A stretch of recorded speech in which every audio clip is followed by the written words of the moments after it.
बाबा साहब डॉक्टर भीमराव अम्बेडकर ने दलित समाज के उत्थान के लिए और हिंदू समाज को एक करने के लिए अपना जीवन पर्यंत प्रयास किया। लेकिन उन्होंने ये देखा कि हिंदू धर्म जात जाति उपजाति जातियों में जाति में बटा हुआ है और इस धर्म का कोई सुधार नहीं हो सकता। इसलिए उन्होंने ये कहा कि हिंदू धर्म जो है ये कूड़े का ढेर है। पूरा जीवन उन्होंने अछूत समाज के लोग जो है वो अपनी सत्ता कायम नहीं कर सकते हैं जब तक कि पिछड़े वर्ग के लोग साथ न दें। लेकिन जो पिछड़ी जातियां हमारे देश की हैं वो पाखंड में और हिंदुओं के ही जो पाखंडी दलदल में फंसे हुए हैं वो बाबा साहब चाहते थे कि वो हमारा साथ दें।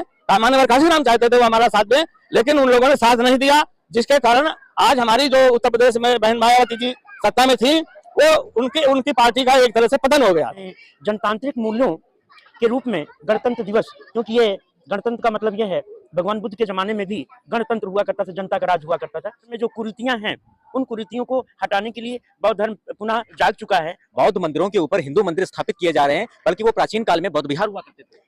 इस मसले में चूंकि सरकार जो है और जनमानस जो है उनका भी सहयोग उसे प्राप्त हो रहा है सरकार को, और सरकार जो है हर जगह, चाहे वो मंदिर हो चाहे मस्जिद हो, हर जगह पे अपना कब्जा दिखाने का प्रयास कर रही है। और हमारी स्तूपों को, हमारे बौद्ध स्थानों को कहीं भी कोई महत्व नहीं दिया जा रहा है और ये सरेआम संविधान की धज्जियां उड़ाई। नमस्कार, नमो बुद्धाय, जय भीम। मैं धीरेन्द्र कुमार, आप देख रहे हैं द बुद्धिस्ट टाइम्स टीवी। साथियों, इस वक्त मैं मौजूद हूं राजधानी लखनऊ में। आपको बता दें, उत्तर प्रदेश का जनपद लखनऊ और लखनऊ में स्थित साधना बुद्ध विहार, जो इंदिरा नगर में पड़ता है, आज इस बुद्ध विहार के डॉक्टर अंबेडकर प्रबुद्ध क्लब के अध्यक्ष बीडी भारती साहब हमारे साथ में हैं। और आपको बता दें विशेष कवरेज के साथ में कि आज गणतंत्र दिवस है और आज गणतंत्र दिवस के खास अवसर पर साधना बुद्ध विहार में कार्यक्रम आयोजित किया गया है। हमारे बीच में इस वक्त मौजूद हैं अध्यक्ष जी। तो सबसे पहले आपका the Buddhist Times TV channel पर एक बार फिर से स्वागत है। आज 76वें गणतंत्र दिवस पर आचार्य मोतीराम शास्त्री साधना बुद्ध विहार में हम आपके the Buddhist Times TV channel का स्वागत करते हैं। आभार व्यक्त करते हैं कि आप हमारे बीच में आए हैं और हमारे इस बुद्ध विहार का जो आयोजन है इसको जन जन तक आपके चैनल के द्वारा पहुंचेगा।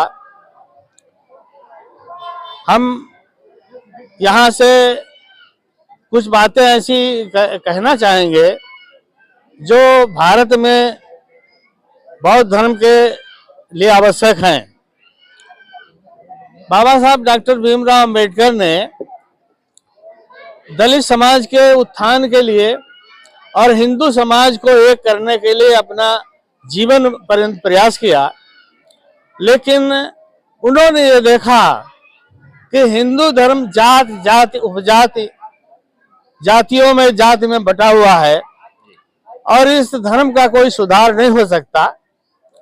इसलिए उन्होंने ये कहा कि हिंदू धर्म जो है ये कूड़े का ढेर है। पूरा जीवन उन्होंने अध्ययन किया और अध्ययन के बाद ये पाया कि भारत जो है ये वास्तव में बौद्ध राष्ट्र है। ये भगवान बुद्ध का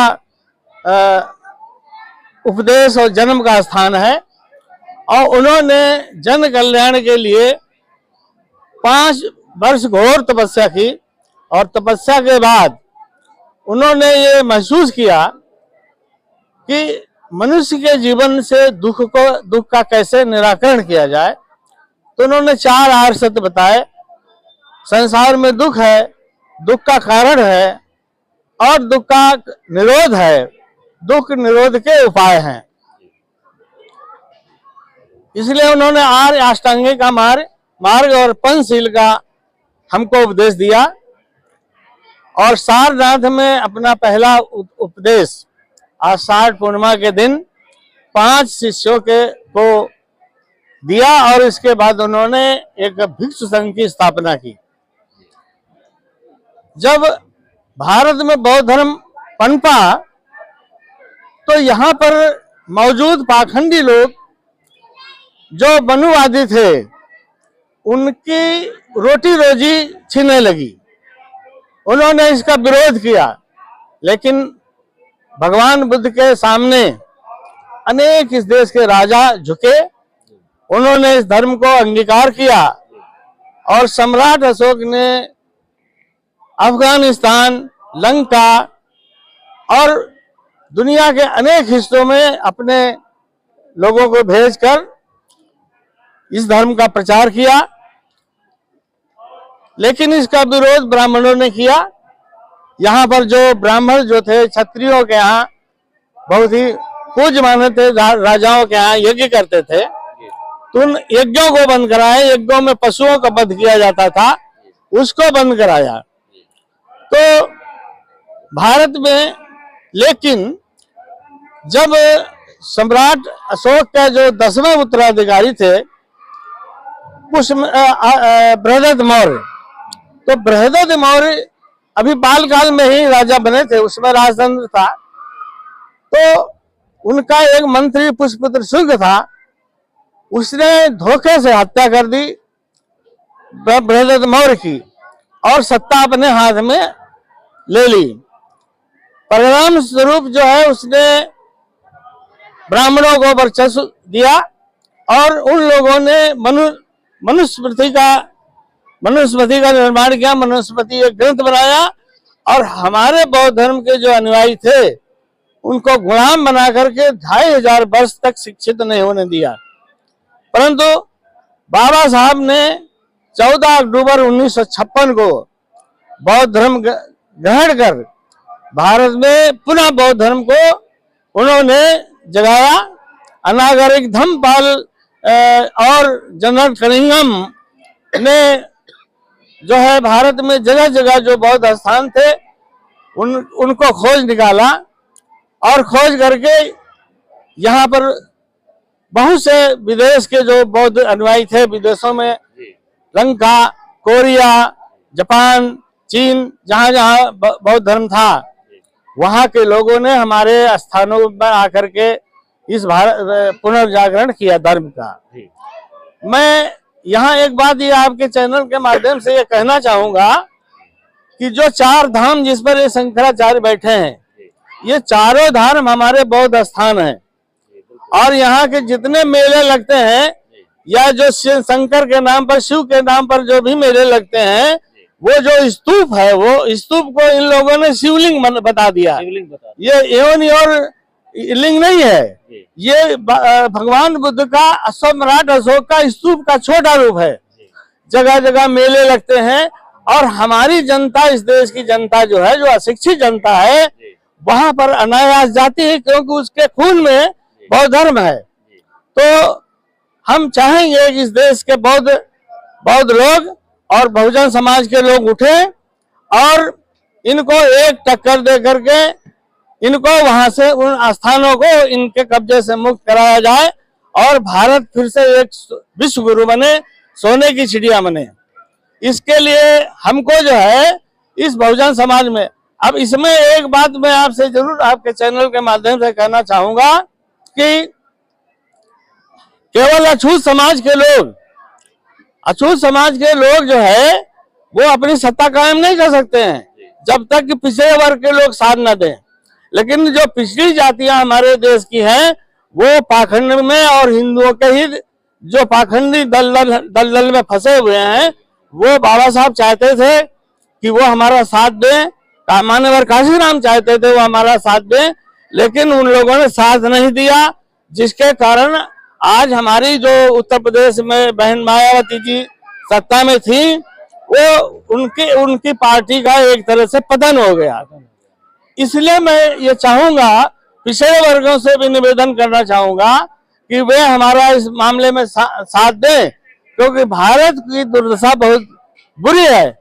यहाँ 5 किलो अनाज पर वोट खरीदा जाता है, साड़ियां बांटी जाती हैं और ईवीएम के माध्यम से बेईमानी करके ये लोग सत्ता पर काबिज हैं। तो इनको इस सत्ता से हमें हटाना है। अब हमारे साथ में जीडी चौधरी जी जो हमारे एक बड़े अधिवक्ता हैं और इस बुद्ध विहार से हमेशा से जुड़े हैं, मैं चाहूंगा कि वो भी इस गणतंत्र दिवस पर आपके सामने कुछ अपने विचार रखें। जी जी बिल्कुल, थोड़ा इधर बढ़ाइए, इधर बढ़ा लीजिए कैमरा। हमारे बीच में हमारे हमारे बीच में बुद्ध विहार के आदरणीय सर हैं और हम जानेंगे सबसे पहले तो सर आपका परिचय। मैं एडवोकेट जीडी चौधरी, जी हाई कोर्ट लखनऊ, इस बुद्ध विहार का मैं फाउंडर मेंबर हूं जी और आदरणीय अध्यक्ष महोदय श्री बीडी भारती साहब जी की अनुकंपा और सानिध्यता जी मुझे मिल रही है जी और शुरुआत से लेकर आज तक बड़ा ही पावन स्थान है, जहां पर मोतीराम शास्त्री जी जो एक अच्छे राजनीतिज्ञ, अच्छे साहित्यकार, अच्छे समाज सेवी थे, उनकी प्रेरणा से यह स्थान आज हमारे समाज को डोनेट किया गया है और बड़े अथक प्रयासों से इस बौद्ध विहार का निर्माण भी कराया जा रहा है। आज जो पर्व हम लोग मना रहे हैं, जनतांत्रिक मूल्यों के रूप में गणतंत्र दिवस, क्योंकि ये गणतंत्र का मतलब ये है, भगवान बुद्ध के जमाने में भी गणतंत्र हुआ करता था, जनता का राज हुआ करता था, किसी एक की सुपीरियरिटी को नहीं माना जाता था। उसी पर्व को आज हम 26 जनवरी के रूप में मना रहे हैं और ये हमारा 77वां जो रिपब्लिक डे है उसको बड़ी खुशी से और बच्चे बड़े ही अच्छे सांस्कृतिक रूप में और स्पीचेस के माध्यम से हम देना चाहते हैं कि ये हमारा जो संदेश है दूर तक जाए। और आज चूंकि बौद्ध विहार के पावन स्थल पे आप आए हुए हैं, मैं सबसे पहले तो आपके चैनल को धन्यवाद देना चाहूँगा कि जो मान और सम्मान आप हमें देते हुए हमारी बातों को जनता के सामने रखने जा रहे हैं, ये अपने आप में एक बहुत ही बहुमूल्य और बहुत ही अनोखी चीज है। बौद्ध स्थान पे हमारे यहाँ पूज्य भंतेगण जो आज पार्टिसिपेट किए हैं इस कार्यक्रम को, और उनके पार्टिसिपेशन से हमारे धर्म में जो कुरीतियां हैं उन कुरीतियों को हटाने के लिए बौद्ध धर्म पुनः जाग चुका है और ये भारत से चला तो गया था लेकिन पुनः वापस आ रहा है। इसको लेकिन सवाल ये उठता है कि लगातार जो है बौद्ध मंदिरों के ऊपर हिंदू मंदिर स्थापित किए जा रहे हैं, बल्कि वो प्राचीन काल में बौद्ध विहार हुआ करते थे। इस मसले में चूंकि सरकार जो है और जनमानस जो है उनका भी सहयोग उसे प्राप्त हो रहा है सरकार को, और सरकार जो है हर जगह, चाहे वो मंदिर हो चाहे मस्जिद हो, हर जगह पे अपना कब्जा दिखाने का प्रयास कर रही है और हमारी स्तूपों को, हमारे बौद्ध स्थानों को कहीं भी कोई महत्व नहीं दिया जा रहा है और ये सरेआम संविधान की धज्जियां उड़ाई जा रही हैं, क्योंकि धर्मनिरपेक्ष राज्य में, धर्मनिरपेक्ष देश में किसी भी समुदाय का, किसी भी धर्म का अनुयायी रह सकता है और ये मनमानी उनकी चल रही है। इसमें क्या नहीं लगता है आपको कि सम्राट अशोक के 84,000 बौद्ध स्तूप बनवाए, वो बौद्ध स्तूप आज कहाँ हैं? वो उसके पीछे राज है, हमारे सरकारों का हाथ है और इस जनभावना के साथ में खिलवाड़ भी है कि दूसरे धर्म से संबंधित समुदायों पर प्रकाश नहीं डाला जाता है, साहित्य के माध्यम से, बच्चों की पढ़ाई के माध्यम से उससे गायब किया जा रहा है, इसलिए विलुप्त होना इसका आवश्यक है। बताते हैं कि जो मूर्ति, जो कला थी वो जो है बुद्ध से शुरू हुई, बुद्ध की मूर्तियों से शुरू हुई, और ये हिंदू बताते हैं कि सबसे प्राचीन मूर्तियां हमारी हैं, जो राम की हैं, भगवान राम की हैं, इत्यादि अन्य इनके भगवानों की हैं। तो बुद्ध की मूर्तियां आज लोग, हमारे जो बौद्ध लोग हैं, वो उनको खोजने का क्या कर रहे हैं, क्या काम कर रहे हैं? जब आज सरकार और सरकार के साथ के सहयोगी और उस धर्म को मानने वाले पत्थर में कहते हैं कि हम जान डाल रहे हैं, पत्थर में जान डाल डर के, और पूरा जनमानस जानता है कि पत्थर कभी बोल नहीं सकता है, उसको वो जीवात्मा बताते हुए, तो ये कोई बहुत बड़ी बात नहीं है जो वो छल कपट, बेईमानी, मक्कारी और समाज को पुनः अशिक्षित करने का प्रयास किया जा रहा है। आज यह जो कार्यक्रम ऑर्गेनाइज किया गया आपके माध्यम से, इसको लेकर के तमाम प्रकार की आपने जो है आए हुए उपासक उपासिकाओं की सेवाएं की हैं, जैसे भोजन दान है, और इत्यादि सेवाएं हैं, जल सेवा है, भोजन सेवा है, इसी के साथ साथ में बाटी चोखा की भी सेवा है। तो क्या कहेंगे यहाँ पर आए हुए लोगों से और देख रही दर्शकों के लोगों से? देखिए, ये बनते श्रीलंकर जी की योजना थी कि ज़्यादा से ज़्यादा, अधिक से अधिक भिक्षु यहाँ पर आए और उनको भोजन दिया जाए, दान दिया जाए, ताकि वो धर्म के प्रचार में लग सकें। इस तरह से ये लगभग 1000 लोग यहाँ पर एकत्रित हुए हैं जिनको भोजन दिया गया है।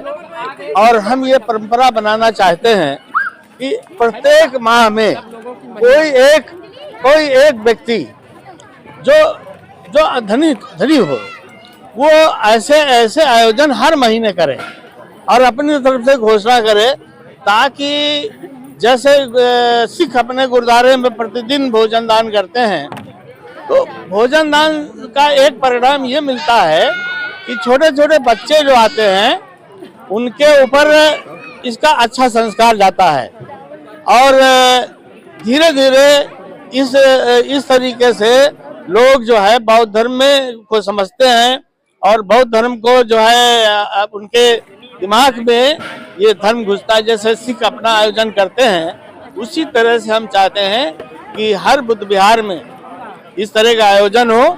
दूसरी चीज, हमारी इच्छा ये है कि बाबा साहब ने कहा था कि बुद्ध विहार शिक्षा के केंद्र होने चाहिए, तो आगे की हमारी योजना है। अभी हमारे पास 3 कमरे हैं, रसोई घर है, लैट्रिन बाथरूम है, ऑफिस है और हमारा एक 1700 स्क्वायर फीट का हॉल है। लेकिन अभी हम ये चाहते हैं कि यहाँ पर एक अच्छा विद्यालय भी खुले, ताकि जो है शिक्षा का केंद्र ये बने। और ये वैसे भी ये हमारा बुद्ध विहार जो है लखनऊ का सबसे बड़ा बुद्ध विहार है और यहाँ से उत्तर प्रदेश भर के लोग आकर के प्रेरणा ले चुके हैं। यहाँ पर बाबा साहब के पोते भी आ चुके हैं, वो भी एक आयोजन हो चुका है। तो ये हमारा आयोजन के पीछे लक्ष्य होता है कि लोग आए, भोजन करें और इसको कुछ सहयोग भी करें, दान भी करें। लेकिन आज मैं ये देख रहा हूँ, आज भी मैंने अनुभव किया कि हमारे समाज में दानशीलता नहीं है, ये भिखारी बना हुआ है। ये इसको भोजन मिल जाए, 5 किलो अनाज मिल जाए, बस ये इसी में संतुष्ट है, ये शिक्षित नहीं होना चाहता है। तो हमारा उद्देश्य ये भी है कि हम इसे शिक्षित करें। तो ये डॉक्टर बाबा साहब अम्बेडकर जी के मूवमेंट को बढ़ाने के लिए तत्पर है। लगातार साधना बुद्ध विहार तकरोही से विशेष coverage the Buddhist Times TV आपको दिखा रहा था। आज गणतंत्र दिवस के खास मौके पर, जैसा कि आप स्क्रीन पर देख पा रहे हैं, लगातार बौद्ध उपासक उपासिकाएं यहाँ पर आ रहे हैं और कार्यक्रम को जो है बराबर जो है कार्यक्रम में शामिल हो रहे हैं। और हमारे साथ में बुद्ध विहार के अध्यक्ष व जो है मेंबर ने बात की और यहाँ के इस खास विशेष ऐतिहासिक महत्व को बताया। द बुद्धिस्ट टाइम्स टीवी से बात करने के लिए आपका बहुत बहुत धन्यवाद। देखते रहिए द बुद्धिस्ट टाइम्स टीवी। नमो बुद्धाय, जय भीम। गणतंत्र अमर रहे, 26 जनवरी जिंदाबाद, 26 जनवरी जिंदाबाद, साहेब अमर रहे।